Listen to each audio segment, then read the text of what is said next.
Hi class, welcome to another session of Profit and Gains from Business and Profession।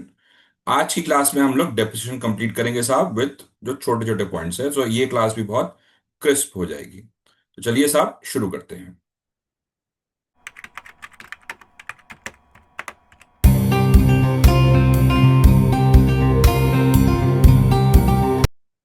चलिए साहब शुरू करते हैं।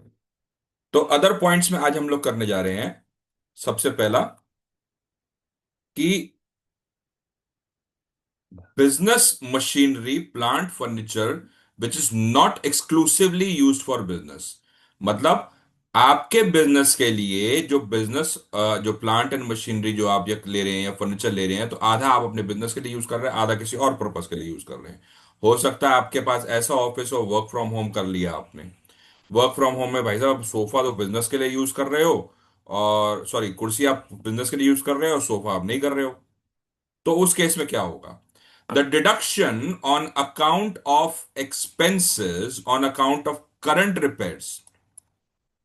तो on account of current repairs to the premises, insurance premium of the premises, current repairs and insurance premium of machinery, plant, furniture, and depreciation in respect of these assets shall be restricted to fair proportionate part thereof। मतलब आपका आपके पास एक sofa set है साहब, ये मेरा room है, ये मेरे पास रूम है।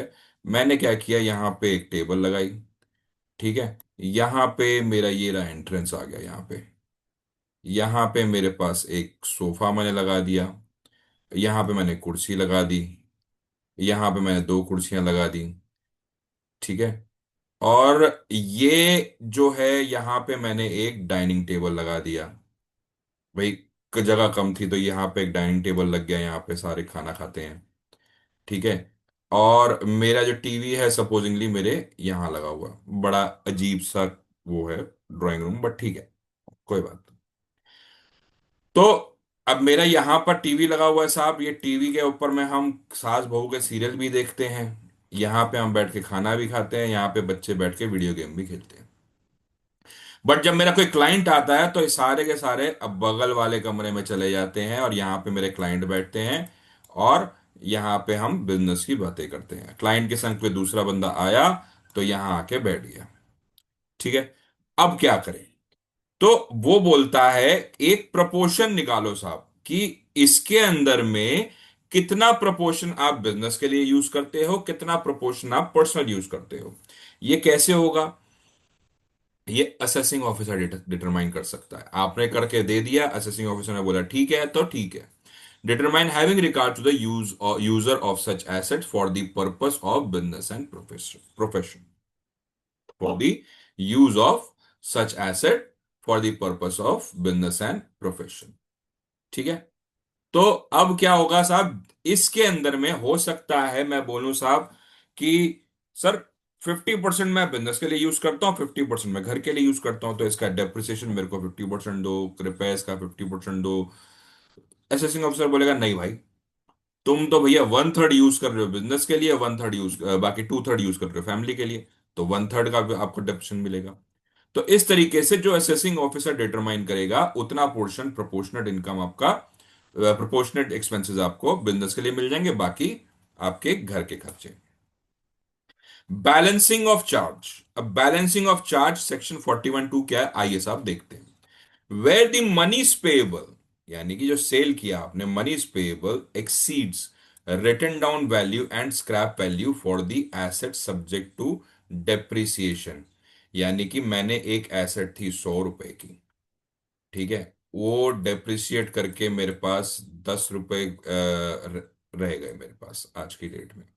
उसकी स्क्रैप वैल्यू है 2 रुपए की, ठीक है। तो उसकी स्क्रैप वैल्यू पे मैं डेप्रिसिएशन चार्ज नहीं करता, तो 12 रुपए रह गए। अब मैंने उस मशीनरी को बेच दिया 20 रुपए के अंदर में। तो क्योंकि 20 रुपए 12 रुपए से बड़ा है और उस ब्लॉक के अंदर में कुछ और एसेट नहीं है, तो जो डिफरेंस आएगा इनका, जो इनका डिफरेंस आएगा that will be balancing of charge. Applicable when assets are discarded, demolished, destroyed और sold.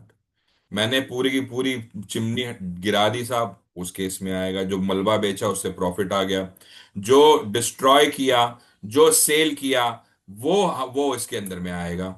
The amount of balancing chart should not exceed the difference between the actual cost and the written down value. मतलब कि actual cost जो depreciation amount है उससे ज्यादा balancing of charge नहीं हो सकता। ठीक है। तो मतलब आपने 90 रुपया जो डेप्रिसिएशन चार्ज किया है, इससे ज्यादा आपका बैलेंसिंग ऑफ चार्ज नहीं बनेगा। टैक्स शैल अगर बना तो भाई आपका बढ़िया, वो बिजनेस इनकम, अदर इनकम में डाल के खत्म करो उसको।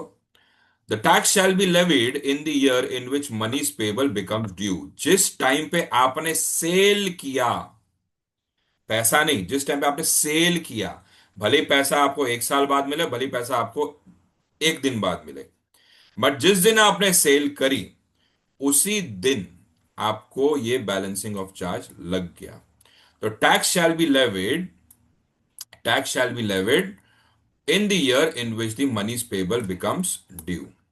इसका एक्सप्लेनेशन क्या है साहब? When where the money payable in respect of building, machinery, plant और furniture becomes due in a previous year in which the business for the purpose of the building, plant and machinery was being used is no longer in existence, the provisions will apply as if the business was in existence। मतलब आपका business था साहब, आपने business किया बंद और सारे assets बेच दिए, लायबिलिटी आप चुका चुके हैं, सारे एसेट्स बेच दिए और आपका बैलेंसिंग ऑफ चार्ज आ गया, ये WDV से ऊपर आपने बेच दिया, प्रॉफिट में बेच दिया।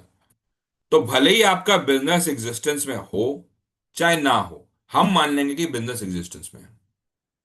ठीक है। तो सब, आज की क्लास यहीं तक थी। It was a very short and crisp class. अगली क्लास में और प्रोविजंस शुरू करेंगे। Till then please do like, share and subscribe my channel. Thank you and have a nice day ahead. Bye bye.